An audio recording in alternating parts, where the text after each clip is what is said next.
Le maire Denis Coderre a annoncé que les services de Bixi seront de retour en 2015. La ville déboursera près de 3 millions de dollars par année pour les 5 prochaines années. Derrière cette injection de fonds publics pour maintenir le système de vélo en libre service, il y a une importante restructuration. On en discute avec Raymond Massy, associé au syndic Richter Group Conseil, syndic qui avait reçu le mandat de restructurer l'entreprise qui exploitait Bixi. Monsieur Massy, bonjour. Bonjour. 3 millions de dollars, ça va permettre de faire quoi? Ça va permettre de supporter les opérations quotidiennes de Bixi pour les années à venir. Je crois que le maire Coderre a annoncé un budget de 15 millions. Je suis donné sur 5 ans. Et ceci va représenter probablement les coûts d'opération ou le manque à gagner par rapport à les opérations de Bixi. On connaît les hauts et les bas de Bixi. Oui, on en a beaucoup entendu parler. Maintenant, est-ce que ça va assurer une forme de pérennité ou encore va falloir aller chercher des fonds supplémentaires chaque année? Bien, effectivement, si on regarde en arrière, les opérations de Bixi étaient autrefois financées par les activités internationaux qui ont été vendues au début de cette année. Ces activités ne sont plus en vie à l'intérieur de l'organisation qui opère Bixi Montréal, c'est-à-dire les opérations de Montréal sont maintenant autonomes.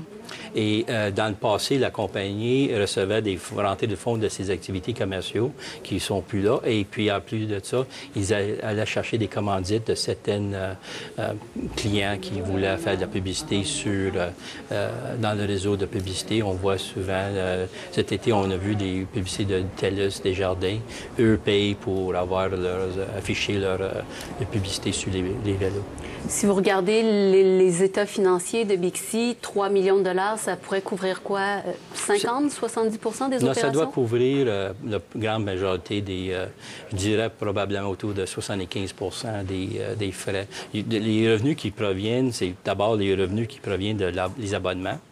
Mais ça, sont insuffisants pour maintenir le système en vie. Donc, vu que c'est un moyen de transport commun, la Ville va subventionner ses activités au cours des prochaines années à raison d'environ 3 millions par année. Et puis, dans le calcul des frais d'opération, sûrement, ils vont tenter de vendre les publicités comme ils ont fait dans les années passées. Est-ce que hausser les tarifs pourrait être envisageable? Il y a un problème avec hausser les tarifs parce que plus haut qu'on met les tarifs, moins l'usage va se manifester. Parce que les gens vont payer jusqu'à un certain montant. C'est un peu comme le système de transport d'autobus. On a des tarifs pour couvrir une partie des activités, mais si on chargeait aux utilisateurs le tarif plein pour couvrir tous les frais d'opération, probablement il y aura une baisse d'utilisation parce que ça deviendrait trop élevé.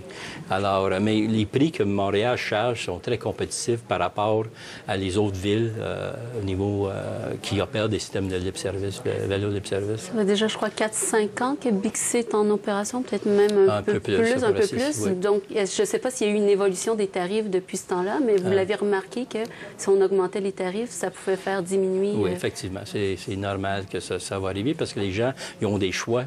Alors, le tarif que Bixi charge actuellement semble être la norme par rapport au marché compétitif, par rapport aux autres moyens de transport collectif. La saison Bixi s'est terminée à la mi-novembre. Oui. Certains téméraires ont poussé ça jusqu'à la dernière journée. Maintenant, qu'est-ce qui reste à faire pour préparer la prochaine saison? Mais à chaque année, Bixi doit reprendre tous ses vélos et ses modules,